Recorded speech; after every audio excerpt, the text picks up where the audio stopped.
하나님의 말씀은 마가복음 9장 20절부터 25절입니다. 이에 데리고 오니 귀신이 예수를 보고 곧 그 아이로 심히 경련을 일으키게 하는지라. 그가 땅에 엎드러져 구르며 거품을 흘리더라. 예수께서 그 아버지에게 물으시되 언제부터 이렇게 되었느냐 하시니 이르되 어릴 때부터니이다. 귀신이 그를 죽이려고 불과 물에 자주 던졌나이다. 그러나 무엇을 하실 수 있거든 우리를 불쌍히 여기사 도와주옵소서. 예수께서 이르시되 할 수 있거든이 무슨 말이냐? 믿는 자에게는 능히 하지 못할 일이 없느니라 하시니 곧 그 아이의 아버지가 소리를 질러 이르되 내가 믿나이다. 나의 믿음 없는 것을 도와주소서 하더라. 예수께서 무리가 달려와 모이는 것을 보시고 그 더러운 귀신을 꾸짖어 이르시되 말 못하고 못 듣는 귀신아, 내가 네게 명하노니 그 아이에게서 나오고 다시 들어가지 말라 하시매. 아멘. 하나님은 믿음을 기뻐하시는 분이시고 하나님은 믿음이 없는 자에게 믿음을 주시는 분이십니다. 하나님은 예수의 그 신분에 대한 믿음이 있기를 원하시고 예수의 말씀과 행하심, 그의 사역에 대한 믿음이 있기를 하나님은 원하십니다. 하나님은 예수가 바로 하나님이고 하나님의 아들이라고 하는 그의 신분에 대한 믿음, 그가 메시아요 그리스도에 대한 믿음, 그리고 그가 공생의 기간 동안에 고난당하시고 죽으시고 부활하시고 다시 재림하실 그의 공생의 사역 전반에 대한 믿음, 그 과정에서 그 말씀 사역에 대한 믿음, 그의 치유 사역에 대한 믿음, 그가 왜 죽으시고 어떻게 부활하시고 이제 다시 재림하실 것에 대한 전반적인 믿음이 있기를 하나님은 원하시는 겁니다. 예수께서는 가이사랴 빌립보 지방에서 많은 사람들이 나에 대해서 누구라고 여기느냐 제자들에게 물었을 때 때로는 예레미야라고 합니다. 엘리야라고 합니다. 또 침례 요한이라고 합니다. 선지자 중에 하나가 살아나서 선지자 중에 하나라고 합니다.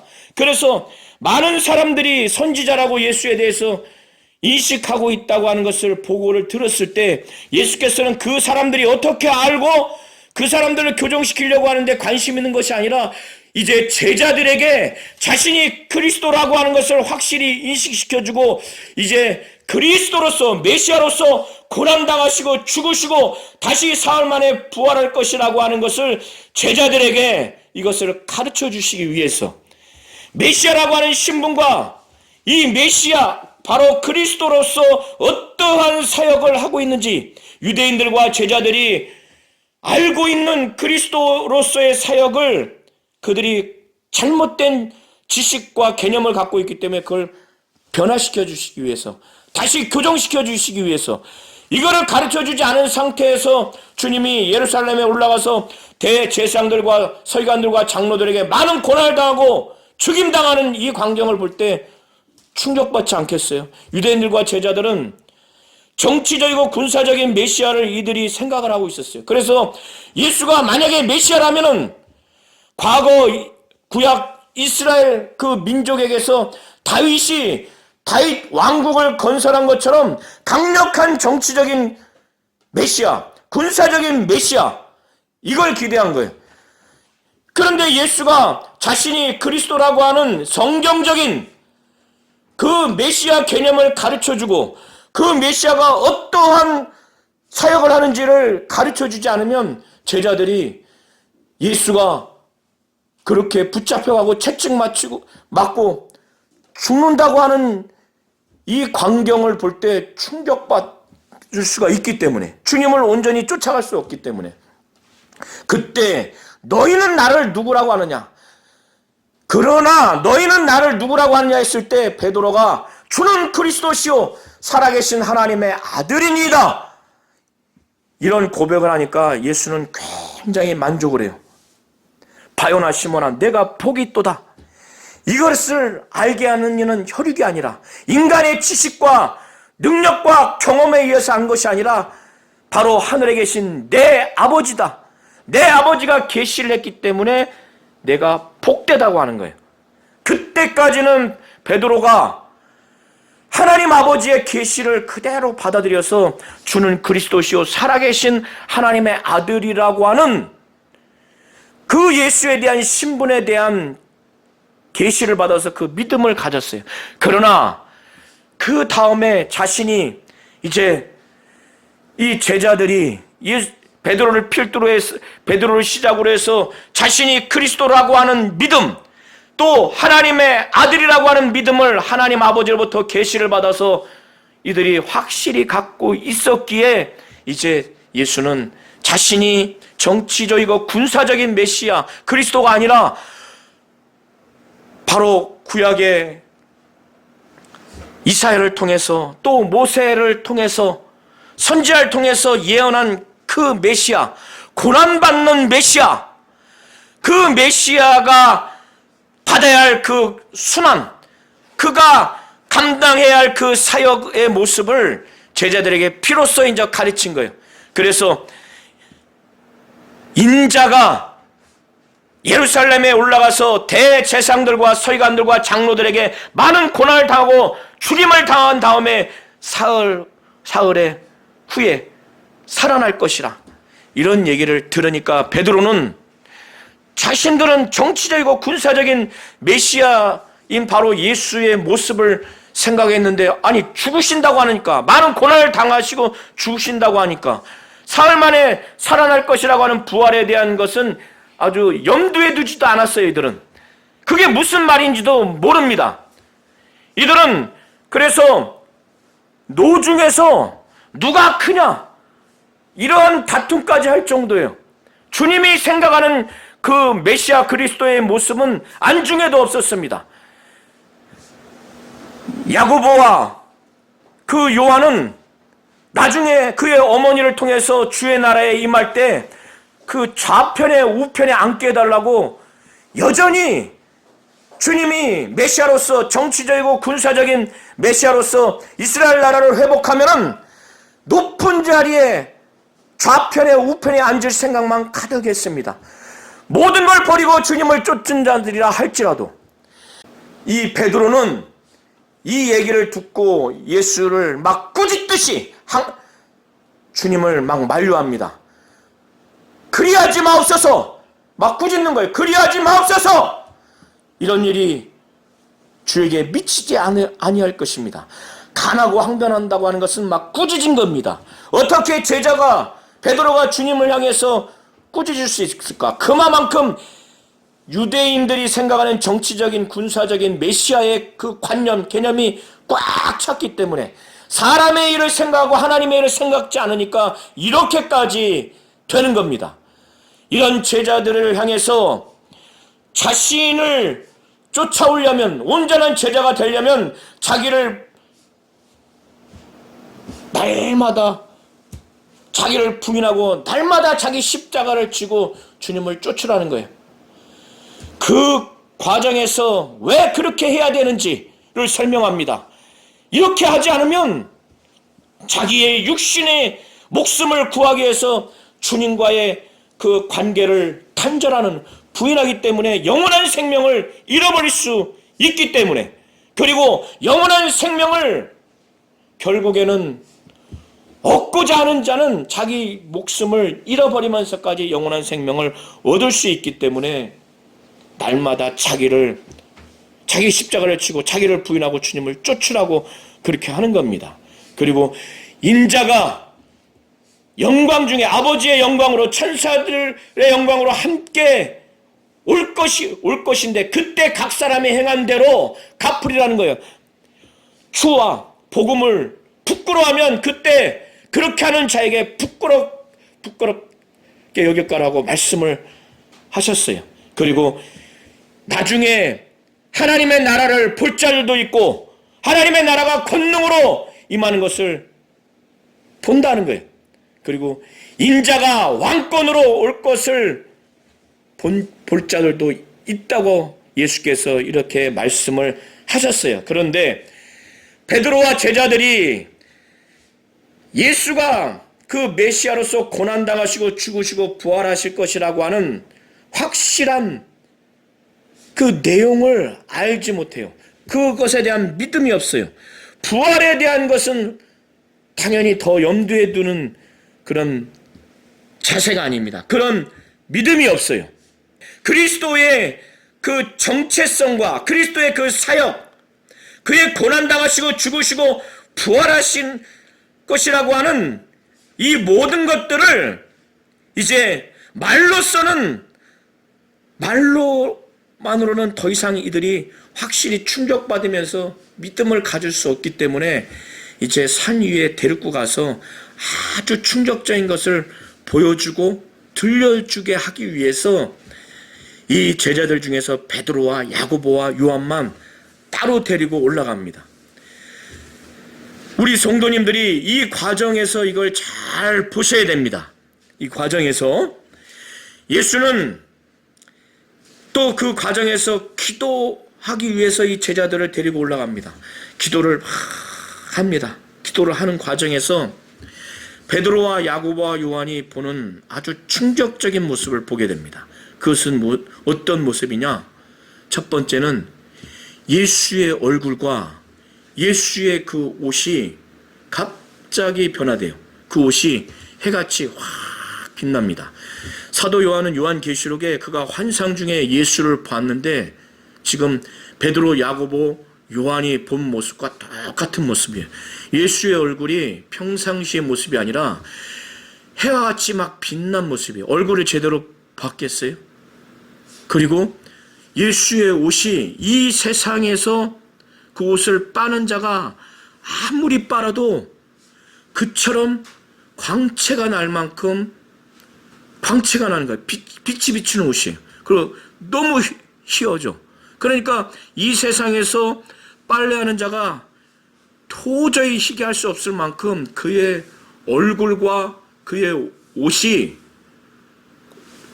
얼굴이 해와 같이 빛나는 거예요. 그리고 옷이 빛과 같이 빛이 비치는 거예요. 굉장히 아주 희어진 거예요. 왜 하나님 아버지가 예수의 이 모습을 보게 했을까?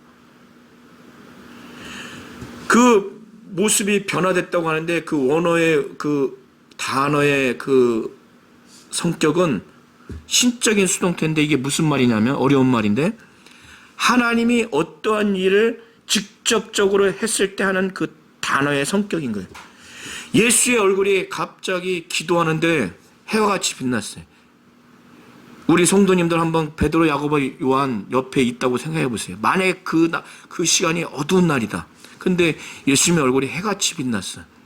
옷이 이 세상 옷이 아니야. 와, 광채가 빛나요. 이게 바로 예수가 하나님의 아들이라고 하는 그 영광의 모습을 보여주는 겁니다. 그래서 베드로후서 1장 16절부터 18절을 한번 지금 펴보셔서 눈으로 읽어보시기 바랍니다.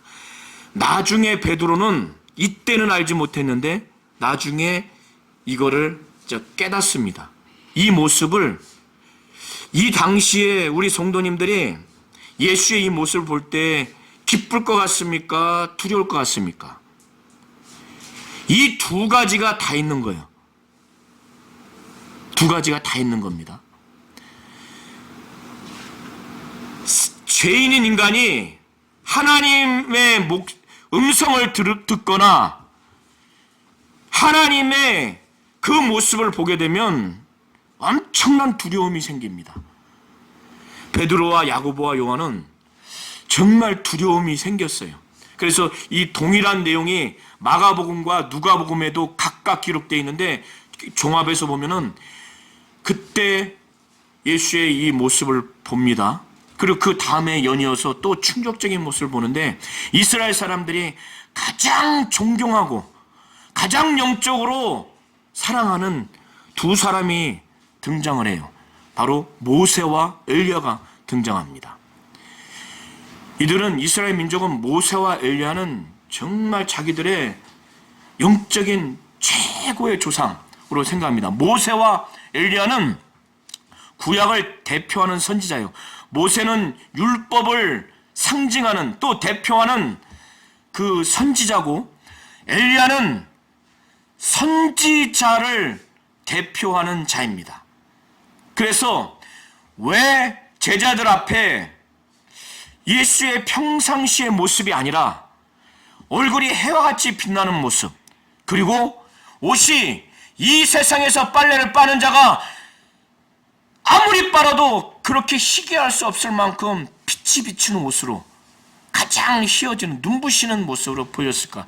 이 세 제자들만큼은 예수의 신분에 대해서 아주 충격적으로 보여주면서 아주 그 믿음을 각인시키기 위해서, 베드로는 주는 그리스도시요 살아계신 하나님의 아들이라고 고백을 했지만은 그게 완전치가 않은 거예요. 예수께서 막 책망을 했지만은 완전치 않은 거예요. 예수가 어떤 메시아, 어떤 그리스도로서 사역을 해야 될지 그들이 알지 못하네. 그래서 베드로에게 사단아 내 뒤로 물러가라. 너는 나를 넘어지게 하는 자로다. 예수를 넘어지게 할 만큼 바로 사단에게 완벽하게 지배를 받아서 주여 그리하지 마옵소서, 이 일이 주께 미치지 못하리이다. 하나님 아버지부터 완벽하게 계시를 받아서 순종해서 주는 그리스도시요 살아계신 하나님의 아들이라고 하는 이런 믿음의 고백도 했지만은 마귀 곧 사단에게 완벽히 지배를 받아서 예수를 넘어지게 할 만큼, 걸림돌이 되게 할 만큼 하나님의 일을 생각지 않고 사람의 일을 완벽하게 지배를 마귀에게 받아서 사람의 일을 생각해서 그리스도로서의 고난 사역을 하지 못할 건 휘청휘청 예수를 넘어지게 할 만큼 이렇게 된 거예요. 이렇게 되니 예수는 그 다음에 산으로 데리고 올라간 겁니다. 그걸 직접 보여준 거예요. 그래서 베드로후서 1장 16절부터 18절에 뭐라고 베드로가 말하냐면, 베드로후서를 통해서 베드로 사도는 성도들에게 내가 주의 강림, 주님의 그 재림과 예수 그리스도의 그 권능, 능력에 대해서 너희에게 가르쳐줬는데, 주님이 죽으시고 부활하시고 다시 오실 것이라고 하는 이 예수에 대해서 가르친 것이, 예수의 권능과 능력에 대해서 가르친 것이 교묘히 만든 이야기를 따른 것이 아니라는 거예요. 나는 그 변모산 위에서 예수의 크신 위엄을 직접 본 자다. 이 나중에 예수가 부활하신다면은 이제 베드로가 회상을 해보니, 야, 그때는 알지 못했는데 왜 하나님 아버지가 예수의 그 크신 위엄, 얼굴이 해와 같이 빛나고 그 옷이 이 세상 세탁하는 자가 어떤 자가 빨고 빨아도 희게 하지 못할 그 광채가 나는 옷을, 그 크신 위엄을 보게 됐는가 나중에 깨달은 거예요. 나는 그걸 친히 본 자다. 지극히 큰 영광 중에서 이런 소리가 났다. 어떤 소리냐? 이는 내 사랑하는 아들이요 내 기뻐하는 자다. 너희는 저의 말을 들으라. 이 소리를 들었다. 그때 하나님 아버지가 이 얘기를 했을 때 예수는 하나님 아버지로부터 존귀함을 받고 영광을 받은 것을 우리는 그를 보고 들었다는 거예요. 우리는 소리를 들었는데 우리가 다 예수와 함께 거룩한 산에 있을 때 하늘로부터 난 것을 들은 것이다. 이 베드로, 야고보, 요한은 그 다음에 엘리야, 모세를 보고 난 그 광경을 보고 너무 기뻤어요. 그리고 한편에서 두려움이 생겼어요. 죄인인 인간이 신적인 존재를 직접 보게 되고 그 정황을 보게 되면 두려움이 엄습합니다. 그리고 이들이 산 밑에서 예수에 대한 신분에 대한 믿음과 그리스도, 바로 하나님의 아들로서 어떠한 사역을 할 것인가에 대한 그 믿음이 100% 온전치 않은 상태잖아요. 그리고 부활할 것이라고 하는, 다시 재림할 것이라고 하는, 예수가 나와 복음을 위해서 목숨 걸고 나를 쫓았을 때 큰 상을 받을 것이라고 하는 이 모든 것에 대한 확실한 믿음이 있는 상태에서 산 위에 올라간 게 아니에요. 만약에 그렇다면 이 세 사람을 산 위로 데리고 올라가지 않았을 거예요. 그러니까 불완전한, 믿음이 온전치 못한 상태이기 때문에 완벽한 그 영적인 광경을 봤을 때 사람은, 믿음이 없는 사람은, 죄인은 두려울 수밖에 없는 거예요. 그러면 이런 상황에서, 기쁨과 두려움이 있는 공존한 상황에서 베드로는 자기가 무슨 말을 하는지도 모르는 상태에서, 주여, 주님이 원하시면, 이 상황이 너무 좋으니까, 엘리야, 모세는 이스라엘 민족에서 정말 최고의 영적인 지도자예요. 근데 그걸 봤으니 얼마나 좋았겠어요. 그러니까 초막 셋을 짓겠습니다. 하나는 주를 위해서, 하나는 모세를 위해서, 하나는 엘리야를 위해서. 이게 지금 너무 두렵고 너무 기뻐서 자기가 지금 무슨 말 하는지도 모른다고 마가복음과 누가복음에는 그렇게 나와 있어요. 기쁘기도 하면서 두려우면서도 이 상황이 너무나 좋기도 한 거예요. 그러니까 여기에 머물러 있고 싶은 거예요. 주님은 나는 대제사장들과 서기관들과 장로들에게 많은 고난을 당하고 죽임당하고 부활할 것이라고 예루살렘에 올라가는 그 사역을 말했는데 베드로는 거기 산 위에 그대로 있고 싶어 하는 거예요. 아직도 정신을 못 차린 거예요. 베드로, 야고, 요한, 이 베드로는 예수도 좋고 엘리야도 좋고 모세도 다 좋은 거야. 거기에 초막셋을 짓고 살고 싶은, 아직도 정신을 못 차린 거야. 왜 모세와 엘리야를 보여줬겠어요? 그들을 부각시키기 위해서? 그게 아니에요. 이스라엘 민족은 모세가 신명기 18장 15절에 예언한 것처럼 하나님이 모세를 통해서 예언을 했어요. 한번 보시기 바랍니다. 그때 뭐라고 하냐면, 내 하나님 여호와께서 너희 가운데 형제 중에서 너를 위하여 나 같은 선지자 하나를 일으키시리니, 모세와 같은 선지자 바로 예수를 일으키리니 너희는 그의 말을 들을지니라. 이 말씀이 그대로 이루어지는 장면으로 묘사가 되어 있는 거예요. 하늘에서 이는 내 사랑하는 아들이요 내 기뻐하는 자라, 너희는 저의 말을 들으라는 거예요. 베드로가 산 밑에서 예수의 말씀을 또 제자들이 듣지를 않으니까, 메시아로서 어떤 사역을 하겠다고 예수가 말씀했을 때 간하지 말고 항변하지 말고 꾸짖지 말고, 그렇구나, 귀에서 마음에서 들을 뿐만 아니라 순종해야 되는데, 여기서 들으라고 하는 것은 귀로만 마음으로만 들으라는 게 아니라 예수가 무슨 말씀을 하든지 그걸 청종하라는 거예요. 그러니까 얼마나 듣지 않았길래 하늘에서 하나님 아버지가 이는 내 사랑하는 아들이니까, 내 기뻐하는 자니까 너희 세 사람은 저의 말을 들으라, 청종하라고 하는 거예요. 이 얘기를 들었을 때 얼마나 두려웠겠어요. 믿음이 있을 때 하나님의 음성은 힘이 되고 위안이 되고 위로가 되고 보상이 되는데, 이들은 밑에서 예수의 말씀을 제대로 믿음으로 듣고 순종하겠다고 한 것이 아닌 상태에서 올라왔기 때문에 얼마나 두려웠겠어요.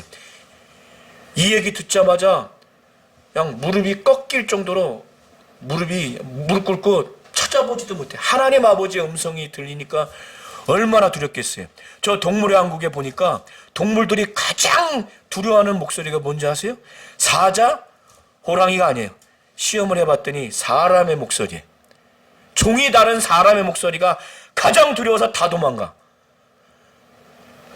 종이 다른 하나님 아버지의 음성을 죄인인 인간이 들었을 때 가장 두려운 겁니다. 믿음이 충만한 상태에서 들으면 위로가 되는 목소리지만은 이 베드로, 야고보, 요한은 그런 상태가 아닌 상태에서 산 위에 올라왔기 때문에, 그에 앞서서 자기들이 베드로가 초막 셋을 짓겠습니다, 엘리야를 위하여, 모세를 위하여, 주를 위하여, 이런 얘기했을 때도 여전히 정신 차리지 못한 믿음이 없는 상태예요. 그러니까 호련히 빛난 구름이, 일반 구름도 아니에요. 자기들이 처음 듣도 보도 못한 구름이 와 자기들을 향해서 덮어오르는 걸 보니까 얼마나 두려워요. 두려우니까 또 벌벌벌 떠는 거예요. 예수와 모세와 엘리야가 대화하는 모습을 보면서도 두려웠고, 구름이 자기들을 막 엄습해서 호련한 구름이 확 덮으려고 할 때 또 두려운 거예요. 세 번째, 하나님 아버지가 이는 내 사랑하는 아들이요 내 기뻐하는 자니 너희는 제 말을 들어라. 엄청난, 그때 무릎이 확 꺾여버린 거예요. 벌벌벌. 그래서 성경 보면 심히 두려웠다고 지금 6절에 말해요. 제자들이 듣고 엎드려 심히 두려워. 얼마나 두려웠겠어요. 이 베드로, 야고보, 요한은 이 소리를 아는 거야. 그러니까 방금 전에 베드로 후서 1장 16절부터 18절에 평생 잊지 못하는 거예요. 이때는 이게 뭔지 몰랐어요. 두려움, 이 의미가. 이게 나중에 알게 된 거예요. 그때 예수께서 그 두려움에 떠는 상황에서 하나님과 이 세 제자들 사이에 이 두려운 상황 가운데 누가 그 마음을 위로하고 녹이고 이렇게 세울 수 있습니까? 예수께서 그 두려워하는 그들을 향해서 손을 대고 일어나라. 두려워하지 마라. 정신없죠. 정신없습니다. 그때 보니까 예수만 보이는 거예요. 하나님 아버지가 모세나 엘리야를 향해서 저는 내 사랑하는 아들이요 내 기뻐하는 자니 저희들의 말을 들으라 한 것이 아니라는 것을 확실히 인식했어요. 각인됐어요. 신명기 18장 15절에 뭘 예언했습니까?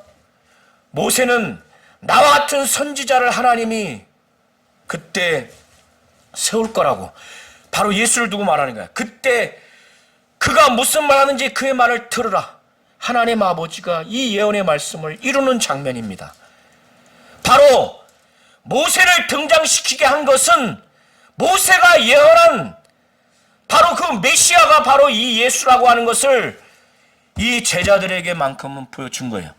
말라기서 4장 5절 6절을 한번 보시기 바랍니다. 그때 말라기 선지자는 뭘 예언했냐면은 여호와의 큰 날이 이르기 전에 바로 엘리야를 보낸다고 그렇게 예언되어 있어요. 말라기서 4장 5절 6절 보라 여호와의 크고 두려운 날이 이르기 전에 내가 선지자 엘리야를 너에게 보내리니 그가 아버지의 마음을 자녀에게로 돌이키게 하고 자녀들의 마음을 그들의 아버지에게로 돌이키게 하리라. 돌이키지 아니하면 두렵건대 내가 와서 저주로 그 땅을 칠까 하노라 하시니라. 여호와의 크고 두려운 날이 이르기 전에 바로 예수 그리스도 메시아가 오시기 전에 선지자 엘리야를 너에게 보내리니 이 예언의 말씀, 이 예언의 대상 바로 엘리야를 보낸다는 거예요.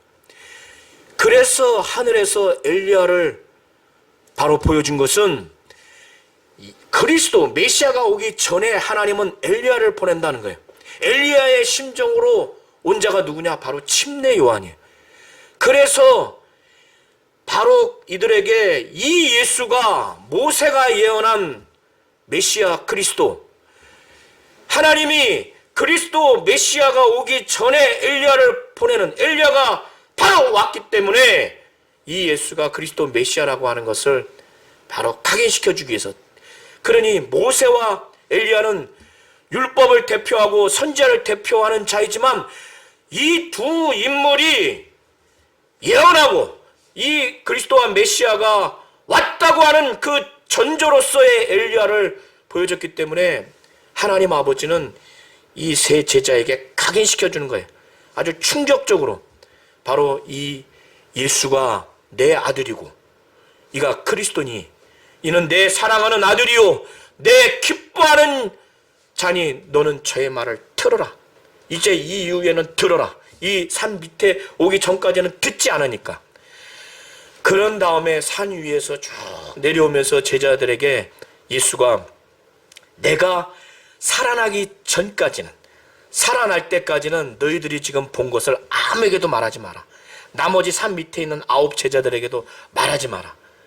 왜 말하지 말라고 하냐면 유대인과 이 제자들도, 이 세 제자들도, 또 산 밑에 있는 9 제자들도 정치적이고 군사적인 메시아의 그 개념, 그 사역을 아직까지는 벗어날 수 없으니까 예수가 부활한 다음에야 그 산 위에서 하나님 아버지가 보여주셨던 광경이 예수가 메시아 그리스도라고 하는 그 신적인 정체성, 하나님의 아들이라고 하는 신적인 정체성의 실상이었구나. 그리고 그때 우리에게 보여주시려고 했던 것이 메시아로서 고난당하시고 죽으시고 부활하시는 이 죽음과 부활, 메시아로서의 고난 사역을 의미하기 위해서, 그걸 가르쳐 주시기 위해서 그걸 보여주셨구나 라고 하는 것을 나중엔 깨달은 다음에는, 그때는 말해도 되지만 그 전에는 말하지 마라. 근데 마가복음 누가복음을 보면은 산 위에서 내려오면서 이 얘기가 또 무슨 얘기인지 못 알아들어. 그 마음에 예수님이 말씀한 거를 마음에 자기 세 명 사이에서 마음에 두고 죽은 자 가운데서 살아난 것이 좀 뭐냐? 이렇게 반응을 해요. 그런데 산 위에서 엘리야는 봤고, 서기관들이 메시아 그리스도가 오기 전에 말라기 지금 4장 4절 5절 6절에 엘리야가 먼저 와야 된다고 하는 것을 그들이 말해서 이 제자들은 들었기 때문에 이게 혼동이 되는 거예요. 예수가 메시아 그리스도라고 하는 것은 그 산 위에서 그걸 봤기 때문에 그거에 대한 믿음은 있는데, 그러면 엘리야가 먼저 와야 된다고 서기관들이 가리킨 거에 의하면은 이게 순서가 안 맞아. 엘리야는 지금 어디 온 거야? 저 지금 산 위에 지금 온 건가? 왜 앞뒤가 안 맞고? 그런데 엘리야는 와서 모든 걸 회복한다고 했는데 예수는 지금 죽어야 된다고 하니까 이게 이해가 안 되는 거예요. 그래 내려오면서 예수님께 이제 질문 하나 하는 거예요. 근데 서기관들이 어찌해서 엘리야가 먼저 와야 된다고 합니까? 그때 예수께서 답변을 합니다. 엘리야가 먼저 와서 회복하리라. 이 회복한다고 하는 것은 하나님께 회개해서 돌이킬 수 있도록 그 상태로 만든다는 거예요. 그런데 엘리야의 심정으로 온 자가 누구냐면 침례 요한인데, 침례 요한이 그리스도를 예비하기 위해서 그의 첩경을 만드는 자로서 이미 사역을 했는데 유대 지도자들은 그거를 알지 못했고 그들은 임으로 대였어요. 그래서 죽였어요. 그러니 그리스도 메시아가 바로 예수가 오기 전에 그 전조로서 엘리야의 심정으로 온 침례 요한도 알아보지 못해서 임의로 대우해서 죽였으니 그 후에 그리스도를 알아보겠어요? 그러니까 예수께서 그 말씀을 하시는 거예요. 인자도 이와 같이 그들에게 고난을 받으리라. 이 과정에서 제자들에게 산 위에 뿐만 아니라 내려오면서 또다시 지금 이 세 명의 제자들에게는 그리스도가 죽으시고 부활하실 것이라고 하는 이 내용을 또다시 각인시켜 주는 거예요. 질문과 대답을 통해서. 그리고 이 제자들은 깨닫습니다. 이게 침례 요한을 두고 말하는 거구나. 그러면 뭘 다시 또 깨달아요? 거듭거듭 이 예수가 그리스도구나 라고 하는 것을 깨달은 거예요. 침례 요한이 엘리야라고 하는 엘리야 심정으로 온 걸 깨달았다고 하는 것은 이 예수가 그리스도구나 라고 한 걸 깨달은 거예요. 이런 상태에서 산 밑으로 내려온 겁니다. 하나님 아버지의 음성을 신약에서 충격적으로 이렇게 가까이서 들은 자들은 이 세 명뿐이에요. 그래서 이 당시에는 몰랐지만은 베드로는 엄청난 믿음을 가진 겁니다. 엄청난 믿음. 그래서 산 밑에 내려왔더니 서기관들과 제자들이 그 왜 아들을 둔 아버지가 제자들에게 와서 귀신 좀 쫓아달라고. 근데 쫓긴 받지 못해서인지 서기관들과 제자들 사이에 많은 논쟁이 있었어요. 예수님이 딱 그 논쟁 가운데 오니까 화들짝 놀랍니다. 너희들이 지금 그들과 무슨 변론하느냐. 그때 아버지 입장을 생각해 보세요. 우리 부모된 우리 성도님 입장에서 어릴 때부터 이 말 못하는 귀신, 듣지 못하는 귀신이 들려서 간질이 심하게 걸려서 한번 이 귀신이 이를 잡으면은 막 불이 있으면 불로 막 몰아쳐서 불 가운데 던져버려요. 물 가운데 막 던져버려요. 그 어디서든지 이 귀신이 이를 딱 잡으면은 막 고래고래 큰 소리를 막 지르게 만들어요. 그리고 몸을 막 경련을 일으키게 만들고 몸을 막 땅바닥에 막 던져버리고 입을 막 거품을 흘리고 이빨을 막 바닥바닥 갈아요. 그거를 자주 그렇게 하는 것을 아버지 어머니 입장에서 가족 입장에서 그걸 보면은 한두 번이지. 어릴 때부터 그런 자식을 두는 부모나 아버지 입장에서는 가망이 없는 거예요. 그 가정은 가망이 없는 거예요. 이 애는 학교 생활 할 수 있겠습니까? 사회생활 할 수 있겠습니까? 결혼할 수 있겠습니까? 돈 다 써보지 않았겠어요? 의원? 제자들 산 위에 베드로, 야고보, 요한 있을 때 밑에 9 제자들, 여기서 보면 제자가 아니라 제자들에게 귀신 쫓아달라고 고쳐달라고 했다는 거예요. 그러니까 9 제자들 다 귀신을 쫓은 거예요. 들어는 났겠지. 그냥 나가진 않았어요. 고침받지 않았어요. 절망인 거예요. 그때 예수를 학수고대한 거예요. 예수 어디 갔느냐? 베드로, 야고보, 요한은 어디 갔느냐? 산 위에 갔다. 학수고대하면서 기다린 거예요. 이게 1박 2일 동안 산 위에 있던 겁니다. 그 다음날 내려왔어요. 그러니까 예수를 보자마자 그의 아버지는 절망 가운데, 부모 입장에서 우리 성도님들이 아비된 심령을 보세요. 예수를 보자마자 바로 무릎을 꿇습니다. 무릎 꿇고 자존심도 없어요. 창피한 것도 없어요. 무릎 꿇고 주여, 선생이여, 내 외아들을 좀 돌보아 주세요. 내 외아들을 불쌍히 여겨주세요. 이가 간질에 심히 고통을 받고 있다는 거예요. 자주 물에 던지는 거예요. 그러나 이런 말도 못해. 말 못하는 귀신이 들려서 말을 못합니다. 말이라도 하면은 아버지 난 너무 괴로워요. 너무 고통스러워요.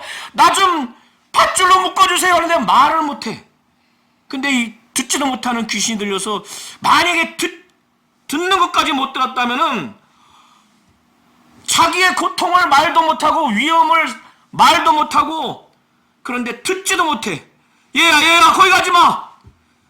어떤 위로의 말도 듣지 못한다면 이 아이는 어떻게 되겠어요? 이런 상태에서 아버지가 온 거예요.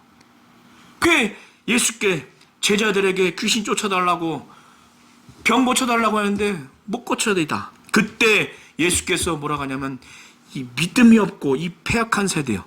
영적으로 귀신 한번 못 쫓았다고 믿음이 없고 패역한 세대요. 영적으로 삐뚤어졌다는 거예요. 부패한 자라는 거예요. 부패한 자. 아니 귀신 한번 못 쫓아서 이런 소리를 듣는 겁니까? 그게 아니에요. 믿음이 없고 이 패역한 영적으로 이 삐뚤어진 이 부패한 음식이 부패하듯이 영적으로 부패했다는 의미예요. 그 정도로 단순히 귀신 능히 못 쫓은 그렇게 경하게 여길 게 아니라는 거예요. 그러면서 너무 답답하고 너무 슬프고 너무 화가 난 거예요. 이렇게 믿음이 없고 패역하고 부패한 이 영적인 상태에 있는 너희들을 믿음이 있게 하기 위해서, 더 온전하게 하기 위해서 내가 얼마나 너희와 함께 있으며 얼마나 이런 너희의 모습을 내가 참아야 되겠느냐. 참지 못하겠다는 거예요. 내가 없어도, 육신을 갖고 있는 나 예수가 없어도 능히 귀신을 쫓아서 믿음이 확실히 있고 영적으로 아주 깨끗하고 해야 되는데 내가 얼마나 너희와 함께 있으면 얼마나 너희를 참아야 되겠냐. 못 참겠다는 거예요. 그래서 그러고 난 다음에 그 아이를 데리고 와라 하니까 아버지가 데리고 오죠. 오는 과정에 귀신이 드러납니다. 막 온몸에 심한 경련을 일으켜가지고 막 떼굴떼굴 굴러요. 막 거품을 흘리면서 이 광경을 아버지가 또 보는 거예요. 아버지가 얼마나 괴롭겠어요. 이걸 두면서 언제부터 이렇게 됐느냐. 언제부터. 예수는 불쌍한 거예요. 그때 어려서부터 이렇게 됐습니다. 어려서부터 귀신이 죽이려고 자주 불에 이렇게 던집니다. 그때 아버지는 얼마나 다급했어요. 지금 이런 상태인데 지금 예전 같으면은 막 힘 쭉 빠지게 만듭니다. 파리하게 나고 아주 괴롭힌 다음에 귀신이 나갔어요. 그때 이 아버지가 이런 상황에서 나와 내 아들을 정말 불쌍히 해서 뭐라도 좀 해줬으면 좋겠어요. 뭐라도 좀 지푸라기 하나 잡고 싶은 인간적인 마음으로 할 수만 있으면 뭐라도 좀 해주십시오. 그러니까 그런 상황에서 예수께서 막 책망한 거야. 할 수 있거든이 무슨 말이냐. 믿는 자에게는 능치 못함이 없다. 네가 나에 대한 확실히 내가 이것을 귀신 쫓고 병 고칠 수 있다고 하는 믿음이 있는 게 아니라 예수님 할 수 있다면, 그러니까 예수는 그 믿음이 온전치 않으니까 막 꾸짖는 거예요. 할 수 있거든이 무슨 말이냐. 믿는 자에게 내가 할 수 있다고 믿는다면, 그렇게 믿는 바로 믿는 자에게는 나는 하지 못할 일이 없다, 그 의미예요. 그러니까 이 아버지는 바로 고칩니다. 자기의 믿음 없는 상태를. 상처받거나 화내지 않고, 우리 같으면은 네가 내 믿음 알아? 네가 어떻게 판단해 하지 않고 확실히 인정해요. 내가 믿나이다. 나의 믿음 없는 것을 도와주소서. 그런 다음에 예수께서는 무리가 확 밀려오니까 귀신을 막 끄주대요. 앞을 보지 못하고 듣지 못하는 귀신아, 그게 나와라. 다시 들어가지 마라 하니까 막 심하게 경련이 이렇게 나와서 팍 나갑니다. 귀신 쫓고 난 다음 보면은 야, 이거 죽은 거 아니야? 이런 장면이 있어요. 지금 이 장면이 바로 그 장면이에요. 그러니까 많은 사람들이 저 죽었다. 예수가 잡아 일으킵니다. 그리고 난 다음에 누가복음에 보면은 이 광경이 하나님의 위엄이라고 표현을 해요. 그들이 귀신 쫓는 거 비난하거나 경히 여기거나 그까이 거 쇼야. 에이, 성경은 하나님의 위엄이라는 거예요. 예수는 귀신을 능히 내어 쫓지 못하는 제자들 향해서 믿음이 없고 이 패악한 세대여, 부패한 자여, 삐뚤어진 자여, 내가 없어도 능히 그렇게 할 수 있어야지. 얼마나 너희와 함께 있으면 얼마나 참아야 되겠냐. 못 참겠다는 거예요.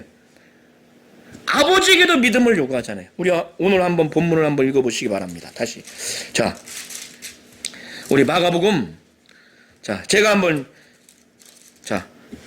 마가복음 오늘 9장 20절부터 25절을 다시 한번 읽어보면서 이 예수가 어떤 믿음을 책망하고 어떤 믿음을 요구하는지, 그리고 외아들을 돕는 아버지가 어떻게 이 믿음을 도와달라고 막 부르짖으며 호소했는지 한번 그 모습을 보시기 바랍니다. 20절부터 25절을 다시 한번 합독하시겠습니다. 시작. 이에 데리고 오니 귀신이 예수를 보고 곧 그 아이로 심히 경련을 일으키게 하는지라. 그가 땅에 엎드려져 구르며 거품을 흘리더라. 예수께서 그 아버지에게 물으시되 언제부터 이렇게 되었느냐 하시니 이르되 어릴 때부터니이다. 귀신이 그를 죽이려고 불과 물에 자주 던졌나이다. 그러나 무엇을 하실 수 있거든 우리를 불쌍히 여기사 도와주옵소서. 예수께서 이르시되 할 수 있거든이 무슨 말이냐. 믿는 자에게는 능히 하지 못할 일이 없느니라 하시니 곧 그 아이의 아버지가 소리를 질러 이르되 내가 믿나이다. 나의 믿음 없는 것을 도와주소서 하더라. 예수께서 무리가 달려와 모이는 것을 보시고 그 더러운 귀신을 꾸짖어 이르시되 말 못하고 못 듣는 귀신아, 내가 네게 명하노니 그 아이에게서 나오고 다시 들어가지 말라 하시매. 그런 다음에 무리가 갔어요. 집에 들어가니까 그 9 제자들이 충격도 받고 상처도 받고 나 돌이켜야 되겠다. 그런데 그전에는 그들이 둘씩 예수님이 보냈을 때 권능대하고 귀신도 쫓았는데 이 아이에게만은 귀신을 못 쫓아서 예수께 물어요. 조용히 나와서 어찌하여 우리는 못 쫓았습니까? 하니까 그때 너희의 믿음이 작은 용고다. 마가복음과 누가복음을 보면은 기도 외에는 이런 유가 나타나지 않는다. 그러면서 믿음은 있는데 적다는 거예요. 이들이 예수로부터 귀신 쫓는 권능은 받았지만은 하나님이 하실 것이라고 하는, 하나님이 하셔야 한다고 하는 그 하나님을 의지하는 그 신뢰 가운데 막 기도를, 진실된 기도를 하지 않았기 때문에, 하나님을 전적으로 신뢰하는 믿음이 없기 때문에, 믿음은 있지만 겨자씨 하나님보다 더 적은 믿음. 그래서 예수께서는 너희의 믿음이 겨자씨만 결심한 믿음만 있더라도 하나님은 막 역사한다는 거예요. 그래서 그런 믿음이 있다면 이 산도로 명해서 천리를 옮겨라 니들이 말하면 니들이 믿음이 있어서 그 믿음의 능력이 있어서 그렇게 되는 것이 아니라 하나님은 그 믿음을 보고 역사하기 때문에 옮겨진다는 거예요. 못할 일이 없다는 거예요. 그러니까 이 제자들이 당시 이 아이를 쫓을 때는 겨자씨 700분의 1 g도 안 되는 지극히 적은 믿음, 거의 없다시피 하는 믿음이 때문에 이렇게 귀신을 못 쫓았다는 거예요. 믿음과 기도는 분리할 수 없는 겁니다. 하나님은 믿음을 기뻐하세요.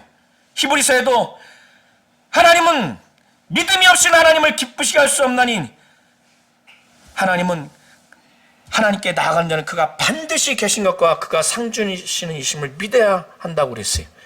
그리고 그 믿음은 바로 하나님이 주시는 겁니다. 이 아버지가 내가 믿나이다 나의 믿음 없는 것을 도와주소서 했을 때 예수는 바로 그 다음에 그 믿음을 토대로 해서 막 역사하는 겁니다. 이걸 아셔서 하나님은 믿음을 기뻐하시고 우리가 믿음이 없었을 때 진실로 믿음을 간구했을 때 하나님은 우리에게 믿음을 주시는 분이신데 어떤 믿음이냐? 예수의 신분에 대한 믿음, 하나님이고 하나님의 아들이라고 하는 믿음, 메시아 그리스도라고 하는 믿음과 그 메시아 그리스도로서 그의 공생에 대한 믿음, 죽으시고 부활하시고 재림한 것에 대한 이 예수에 대한 믿음이 하나님이 요구하시는 믿음이고 이 믿음이 부실할 때 굉장히 적을 때 하나님께 간구하라는 거예요. 하나님은 이 믿음을 기뻐하시고 이 믿음을 주시는 분이 바로 하나님이시라는 겁니다.